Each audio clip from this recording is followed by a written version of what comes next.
Hey guys, it's Alicia with WTI. If you're looking to make travel a little bit easier, I want to show you these toiletry bags. These are from Lermende, and this is a set of 2 of these toiletry bags, and these are great because they are TSA approved for the 311 rule for carry-ons for liquids.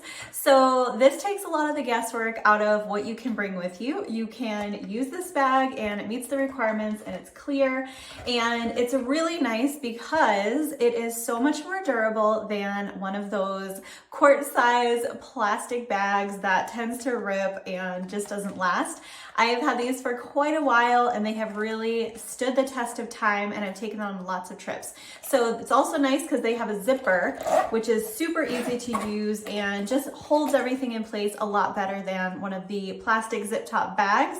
So this is just all around a great choice. I have been super happy with this bag. It works really, really well. It makes travel a little easier, and that is always a plus.